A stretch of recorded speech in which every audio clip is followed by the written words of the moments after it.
senang juga. Dan di situ dia minta untuk Lela, udah kamu tinggal balik aja di rumah saya. Udah kamu balik aja lagi tinggal di rumah kemarin, di rumah yang sempat ibu kasih sama kamu itu. Ibu kan juga mau ngurus cucu pertama ibu, kayak gitulah. Nah, bersama dengan itu Yono suaminya juga pulang tuh kan Wak dari perantauan.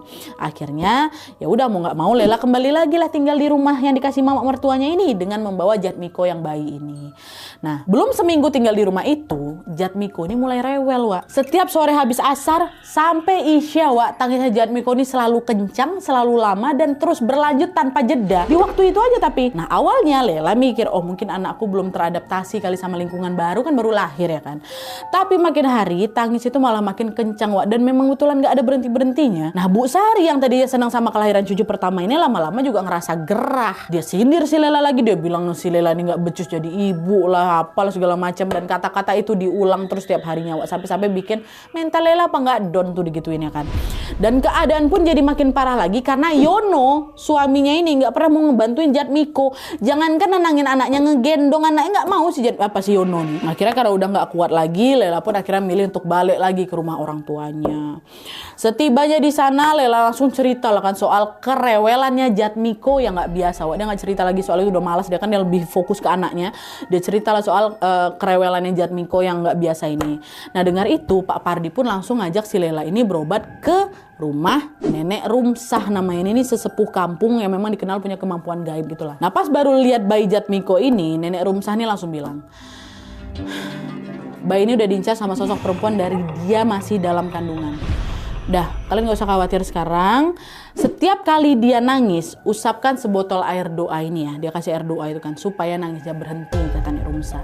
Dengar itu, Lela pun melakukan petuah dari Nek Rumsah ini, Wak. Dan ternyata betul, tiap kali siapa ini nangis, diusap pakai air doa tuh, langsunglah Jatmiko berhenti menangis. Udah gitu kan terus. Nah, karena anaknya udah gak rewel lagi, Lela ngerasa lega lah kan. Oh, alhamdulillah anak aku udah baikan. Tapi memasuki hari keempat setelah itu, Wak, tangis Jatmiko ini kembali pecah lagi, dan kali ini jauh lebih parah dari tangis sebelumnya. Dan air doa yang udah dikasih sama Nenek Rumsah tuh nggak mempan lagi buat nenangin si Jatmiko, Wak. Lela pada lah kan, digendong lah anaknya, dicoba ditenangkannya, dicoba disusuinya, dibelai, diayun-ayunnya, pokok apapun yang bisa dilakukan lah nih sama si Lela sebagai seorang ibu.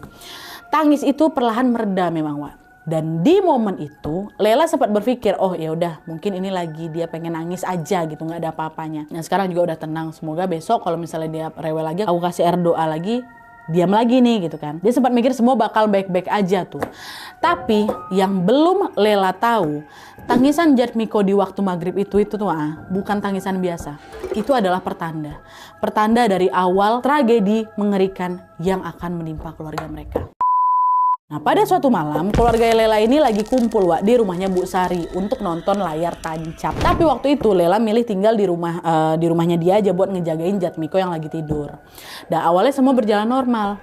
Tapi masuk di jam 2 dini hari, Wak, tiba-tiba lampu mati tuh. Nah, takut anaknya rewel karena gelap, Lela langsung bangun, nyarilah lilin untuk penerangan ya kan. Dan pas dia balik ke kamar, tangisan Jatmiko pecah. Tapi tangisan kali ini macam orang lagi kesakitan, Wak. Lela buru-buru lah kan nyalain lilin dan dia berniat untuk ngedekap si anaknya ini. Tapi begitu api lilin itu nyala, Wak, lampu rumah ini ikutan nyala juga. Dan pas situasi itu kan udah terang ini berarti kan. Betapa kagetnya Lela karena Jatmiko dalam kondisi mengenaskan, wajahnya membiru kayak abis dicekek, lidah bayi ini menjulur dan ada tetesan darah segar yang mengalir dari mata, hidung dan juga telinganya, keluar kayak itu.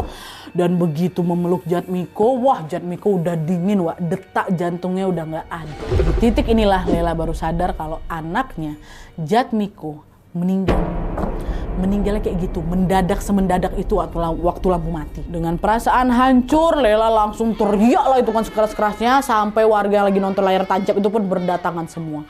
Nah, pas ngelihat tubuhnya Jatmiko, warga juga ikutan menangis, keluarga di sana juga ikutan histeris ya kan. Nah, di tengah kekacauan ini, Pak Pardi kan bapaknya ada di sana.